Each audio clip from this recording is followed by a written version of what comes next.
April 18th, 1775, 11 o'clock at night. According to the poem every American child used to memorize in school, one man on one horse rode alone through the Massachusetts countryside, shouting a warning into every farmhouse window, and single-handedly saved the American Revolution before it even started. Almost none of that is true. There wasn't one rider. There were at least 3 that night, and probably closer to 40 by the time the sun came up. The most famous of them never finished his ride. He was captured by a British patrol with miles still to go. The man who actually reached Concord and delivered the warning in time is a name you've probably never heard in your life. And the line everybody thinks he shouted through the dark, "The British are coming," he almost certainly never said it, because in April of 1775, most of the people asleep in those farmhouses still considered themselves British too. This is the true story of the ride that became a legend, the rider's history quietly erased, and the poem that's the entire reason we remember any of it wrong. By the spring of 1775, British General Thomas Gage, commanding the occupied city of Boston, had a plan. March troops out to Concord, seize the gunpowder and weapons the colonial militia had stockpiled there, and possibly scoop up Patriot leaders Samuel Adams and John Hancock, who were both known to be staying in nearby Lexington. Gage tried to keep the plan secret. It didn't stay secret. Dr. Joseph Warren, a Boston physician and one of the Patriots' central organizers, got word of the operation from a source close enough to the British command that some historians have speculated, without ever proving it, that it may have come from inside Gage's own household. However Warren found out, he knew the militia needed hours of warning to have any real chance of being ready. So Warren didn't send one messenger, he sent 2. At the same time, by 2 different routes, specifically so that if one got caught, the warning still had a chance of getting through. One of those messengers was a Boston silversmith named Paul Revere. The other was a tanner and militia officer named William Dawes, a name that by the end of this video, you'll understand exactly why you've probably never heard before. Before he even left Boston, Revere set up a backup plan of his own. He arranged with Robert Newman, the sexton of Boston's Old North Church, to hang lanterns in the church steeple as a signal to patriots waiting across the water in Charlestown. 1, if the British were marching out over land, 2, if they were crossing the Charles River by boat. Newman hung 2. Here's the detail almost everyone gets backwards. Revere didn't see that signal and then start riding. He arranged for it to be lit as insurance in case he himself got stopped or captured crossing the river before he could deliver the warning in person. 1 if by land, 2 if by sea, isn't the story of Paul Revere watching for a sign. It's the story of Paul Revere building a redundancy into his own mission in case he didn't make it. He nearly didn't.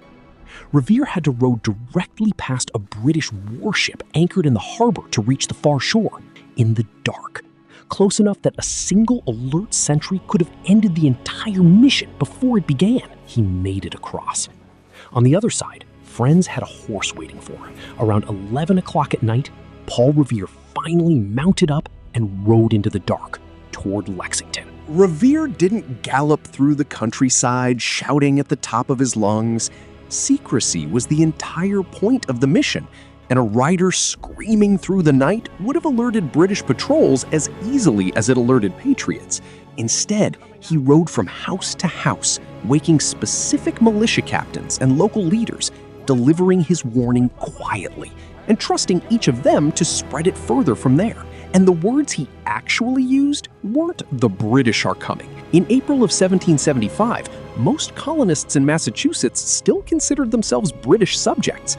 Shouting that phrase would have made about as much sense as an American today riding through his own neighborhood yelling, "The Americans are coming." According to the best historical evidence, what Revere actually said over and over was some version of "the regulars are coming out."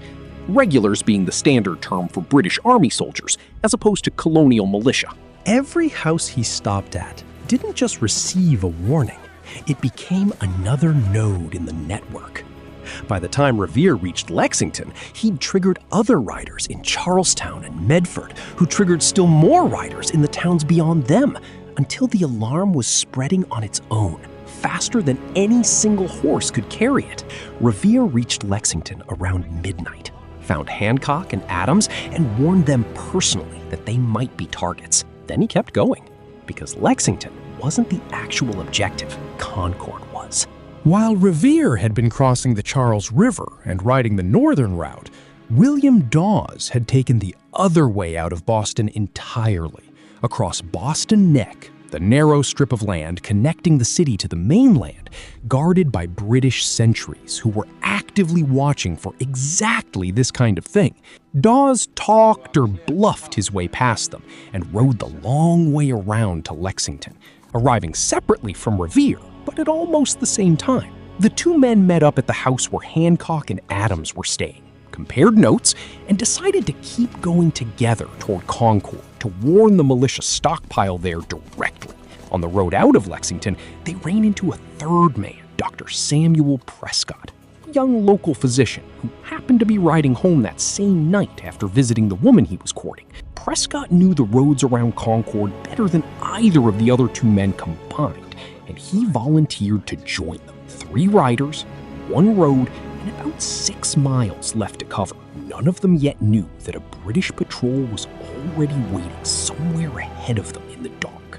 Near the town of Lincoln, a British patrol stopped all 3 riders on the road. What happened over the next few minutes decided which of these 3 men history would actually remember, and it had almost nothing to do with courage or skill. Mostly, it came down to which direction each man happened to run. Prescott, who knew the terrain intimately, spurred his horse and jumped a low stone wall into the woods before the British patrol could react, vanishing into terrain they didn't know as well as he did. He rode on alone and became the only one of the 3 who actually reached Concord and personally delivered the warning to the militia gathered there.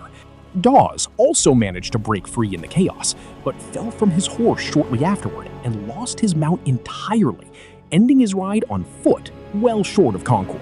Revere wasn't as lucky as either of them. British soldiers surrounded him, held him at gunpoint, and questioned him at length before confiscating his horse outright and releasing him on foot in the middle of the night. The most famous rider in American history spent the actual climax of his famous ride standing at gunpoint on a dark road, going nowhere. He walked back to Lexington, arriving just in time to hear something that made the whole night suddenly very real: gunfire from the direction of the town green. The warning worked anyway. That's the part of this story that shouldn't get lost underneath all the myth-busting. Because the alarm hadn't depended on a single rider making it the entire way, because Revere, Dawes, and dozens of other messengers had spent the night triggering an entire cascading network of local riders and alarm systems across the Massachusetts countryside, militia companies in town after town were already awake, armed, and forming up by the time British troops actually arrived. At dawn on April 19, 1775, roughly 70 militiamen stood waiting on Lexington Green when British regulars marched into town. Nobody agrees, to this day, who fired the first shot. What followed was a brief, one-sided exchange that left 8 Americans dead, the opening violence of a war that was about to last 8 years. The British pushed on to Concord, where a much larger force of militia, forewarned and organized thanks to Prescott's successful ride, met them at the North Bridge and forced a retreat. That retreat turned into a running 18-mile gauntlet, with militia firing on British soldiers from behind stone walls and trees the entire way back to Boston. By the time the exhausted British column finally reached safety, the American Revolution had its first battle, its first casualties, and its first proof that this fight wasn't going to be the quick, one-sided police action the British command had been expecting. None of that happens without the warning getting through. The myth isn't that the ride mattered. The myth is that it took only one man to make it work. So why does almost nobody know William Dawes' name? Or Samuel Prescott's, the man who actually finished the job? Blame a poem. In 1861, on the eve of the Civil War, American poet Henry Wadsworth Longfellow published Paul Revere's Ride, a dramatic retelling of that night, meant to stir up patriotism and unity in a country that was tearing itself apart. It's a genuinely great poem, rhythmic, vivid, built to be memorized and recited by school children for generations, which is exactly what happened to it. It's also, historically, close to fiction. Longfellow simplified the entire operation down to one heroic rider, cut Dawes and Prescott out of the story completely, and never mentioned that Revere was captured before he could finish. For most Americans ever since, the poem hasn't just told the story of that night, it has replaced it. William Dawes, who rode an equally dangerous route and successfully talked his way past armed British sentries most historians agree Revere never had to face at all, got left out entirely.